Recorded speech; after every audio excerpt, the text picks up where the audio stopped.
En América Latina se llevaron las elecciones presidenciales y parlamentarias en Uruguay. Como usted lo puede ver, Yamandú Orsi fue el más votado, 43.94%, pero no logró alcanzar el 50% más uno en el 99.92% de las mesas escrutadas. Esto los lleva directamente a ir a un balotaje. Este se va a llevar a cabo el 24 de noviembre. Para seguir entendiendo lo que pasa en Uruguay, lo que ha sucedido con las elecciones parlamentarias, también vamos a contactar ahora a nuestra compañera Ana Viñar Hernández. Ella nos va a contar todos los detalles. Además tiene una voz autorizada, invitado de honor. Gracias, Ana. ¿Cómo estás?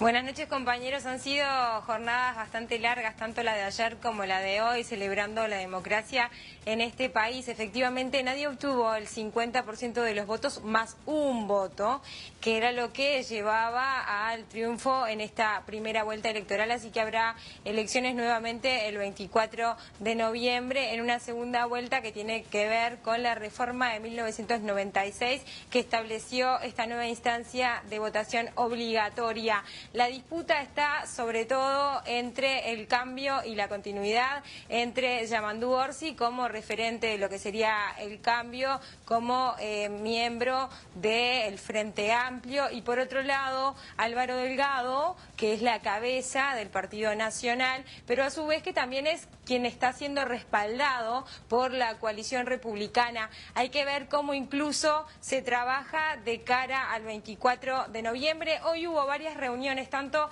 en el ámbito del Frente Amplio como en el entorno al Partido Nacional y a la coalición republicana, pero para conocer detalles y una primera lectura de este acto eleccionario con 90% de participación, le damos las buenas noches y el agradecimiento que esté para América Latina el expresidente de la República y referente histórico del Partido Colorado, Julio María Sanguinetti. Buenas noches. ¿Qué tal? Una vez más acá.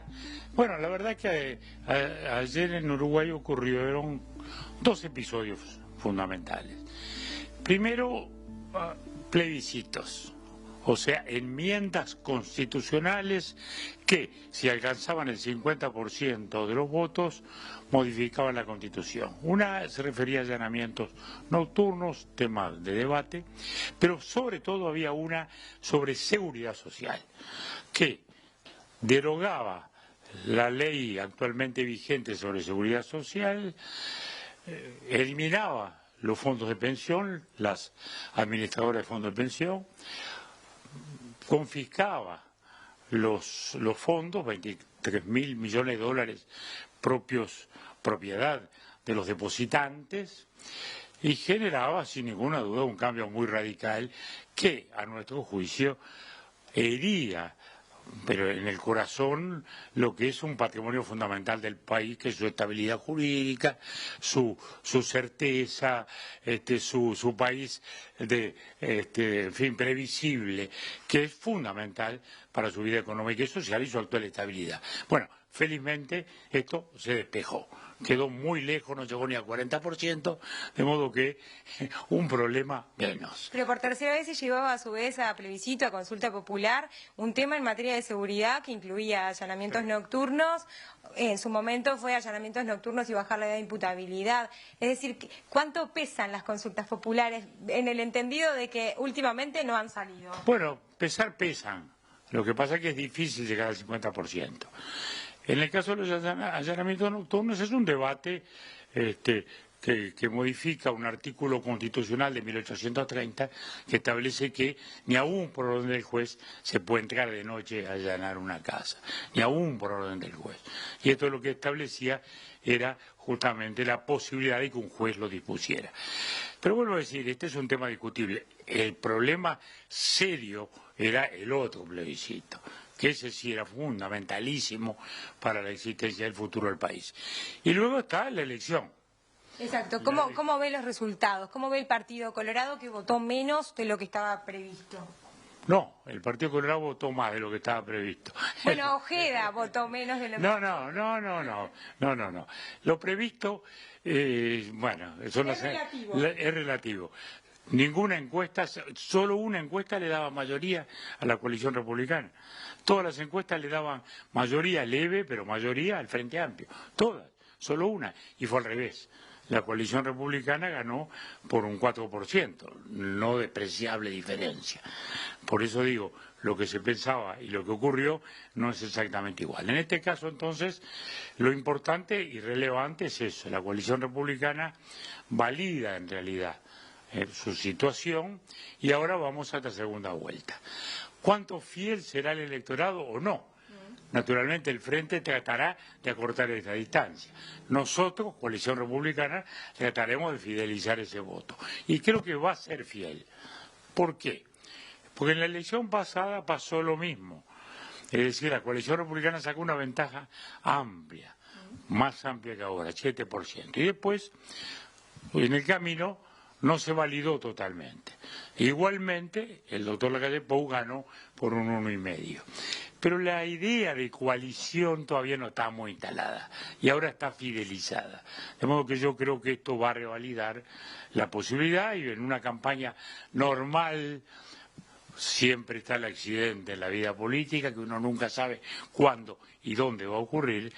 Yo creo que podemos ser optimistas en cuanto a que la coalición republicana revalida su mandato.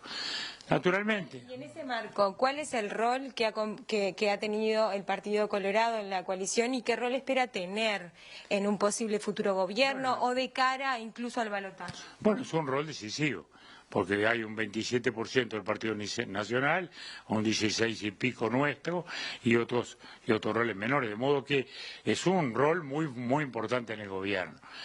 Pero eso es incuestionable.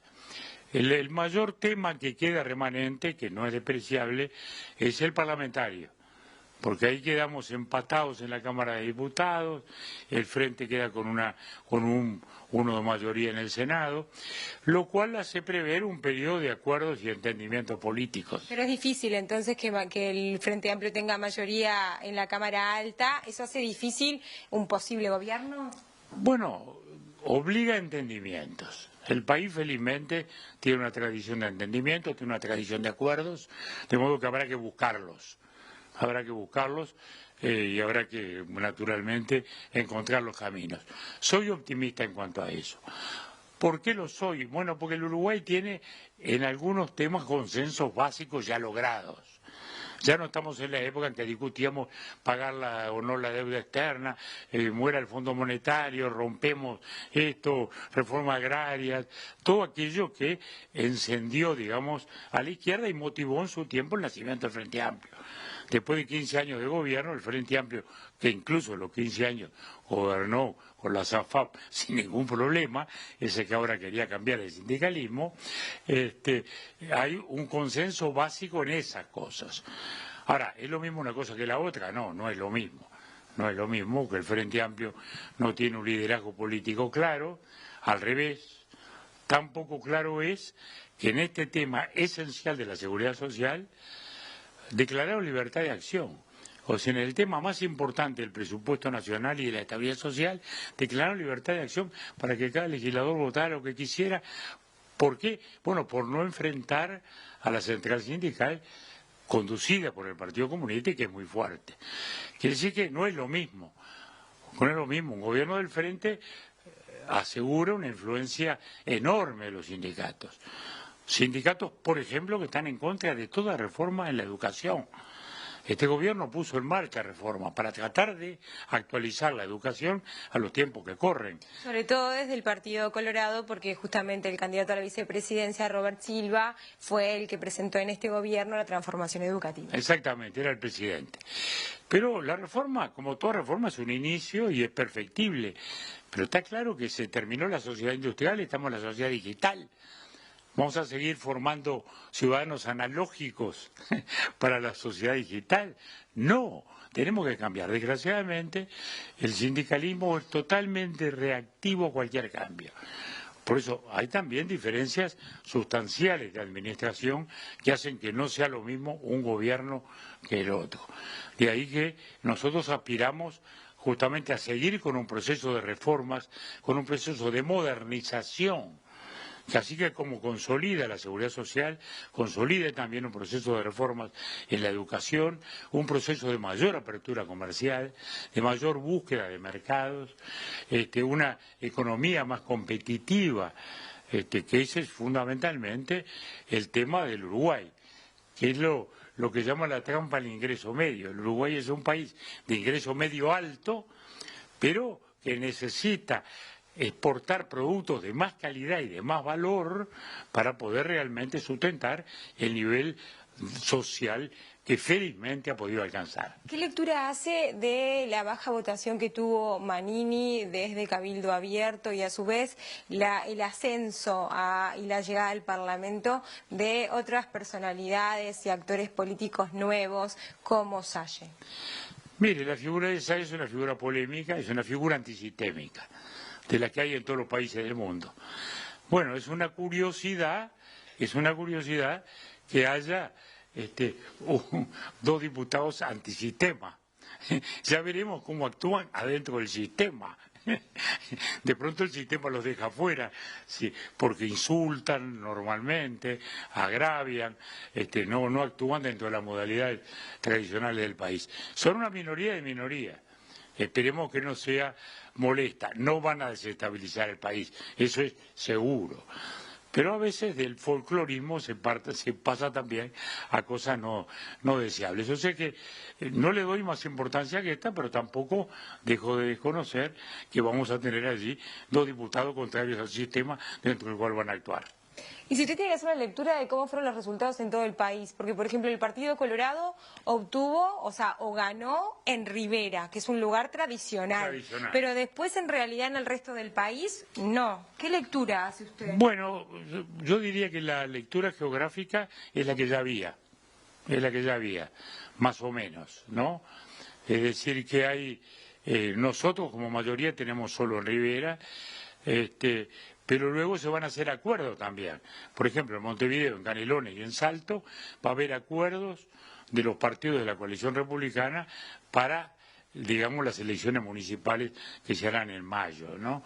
Pero eso ya es otra etapa, que ya la veremos por entonces. Ahora lo que importa es que hay un resultado electoral muy importante, hay una coalición que vuelve a ganar, porque en realidad es su cuarta rectificación, octubre del hace 5 años, noviembre, después un año después la LUC y ahora de nuevo. Esto nos permite mirar el futuro con optimismo. Una breve antes de que los compañeros de estudio le hagan una consulta. ¿Cómo también observa usted la aparición de Ojeda como un candidato de renovación dentro del Partido Colorado y a su vez la consolidación en el retorno de Pedro Bordaberry?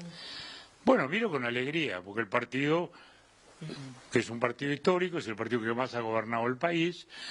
Habíamos pasado serios problemas de liderazgo.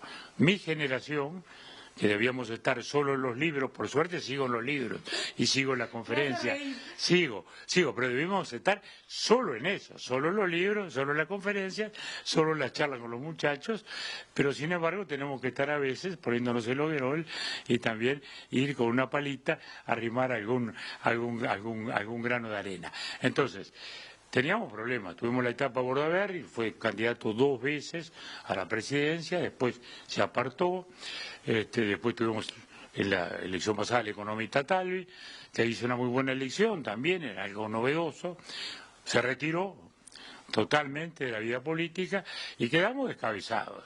O sea, era una situación compleja.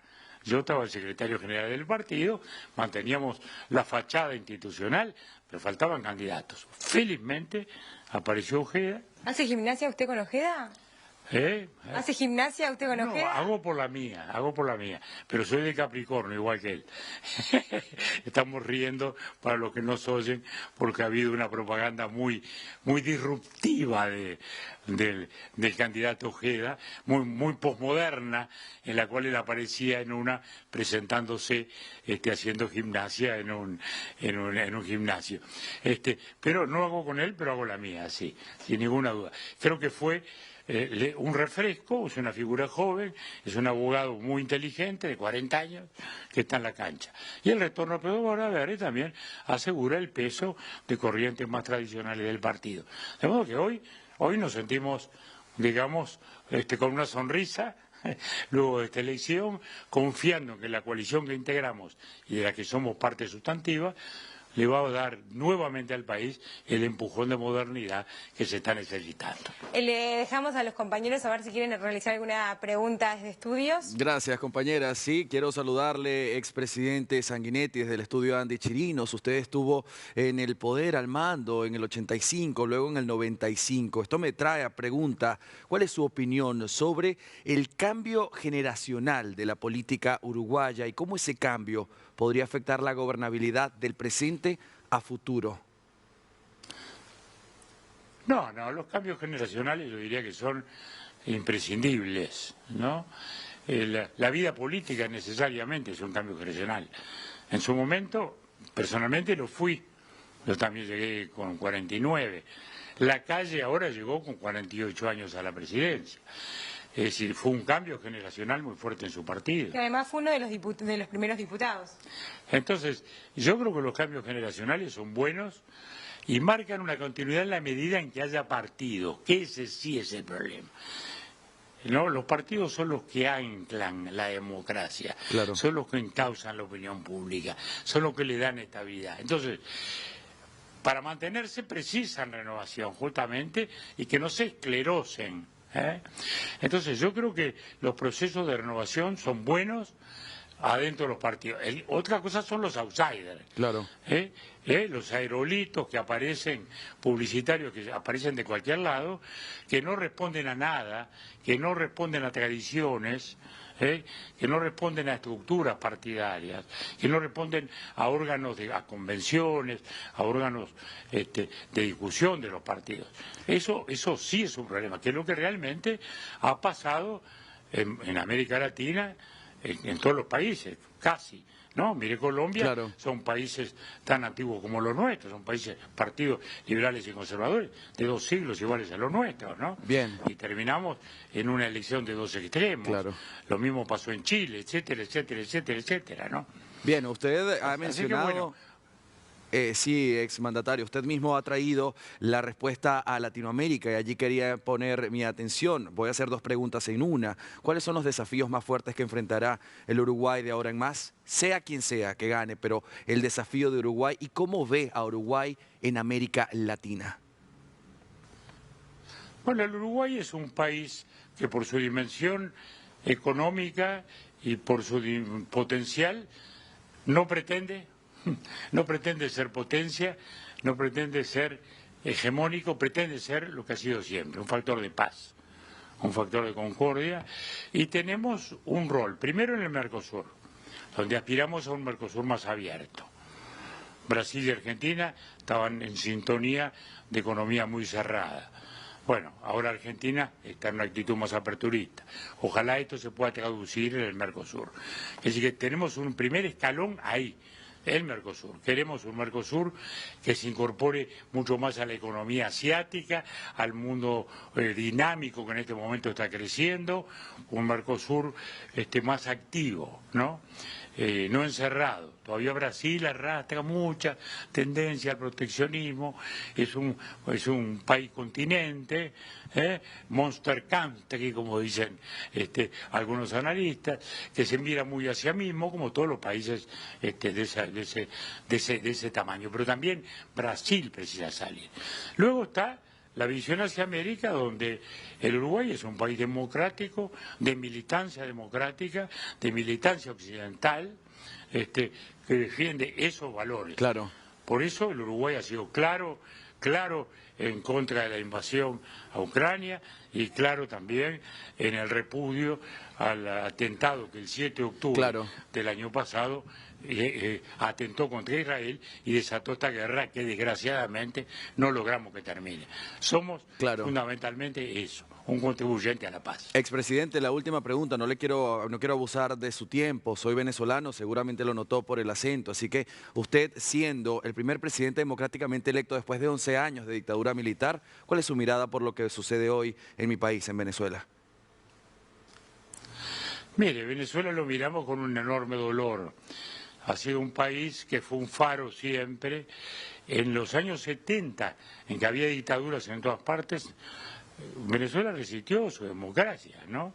Su viejo partido, la Acción Democrática, la Sociedad Cristiana, los copellanos y los adecos, fueron toda una historia, ¿no? Incluso para países que habíamos caído en la dictadura, fue un lugar de refugio, un lugar de amparo, donde tuvimos además personalmente tantos amigos. De modo que esto lo vemos con un enorme dolor, con un enorme pesar, con un enorme sentimiento, no solo lo que ha sido esta farsa electoral, sino la represión que se está sufriendo. Venezuela, su pueblo no merecen esto. Y ahí seguiremos militando en todo lo que se pueda para que justamente Venezuela vuelva a ser lo que era, lo que es y lo que debe ser. Gracias, exmandatario. Compañera, contigo. Bueno, muy bien, muchísimas gracias. Le agradecemos, expresidente Julio María Sanguinetti, por su tiempo. Y la última igualmente que le voy a hacer, ¿qué es lo que espera? ¿Cómo va a trabajar usted y cómo va a aportar el Partido Colorado a la coalición en este trabajo? Ya hubo reuniones hoy para lo que es el balotaje. Bueno, lo va a hacer con todo su esfuerzo, de buena fe y con esperanza. No tenga duda de que vamos a hacer el mayor de los esfuerzos por lograr la ratificación de la coalición republicana. Estoy confiado en ello. Muchísimas gracias. Compañeros, vuelvo con ustedes. Obviamente en un mes vamos a estar llevándoles toda la información de estas elecciones, de esta segunda vuelta electoral. Obviamente que nos vamos a estar viendo antes. Gracias, compañera. Tengan ambos una buena noche. Gracias por este tiempo.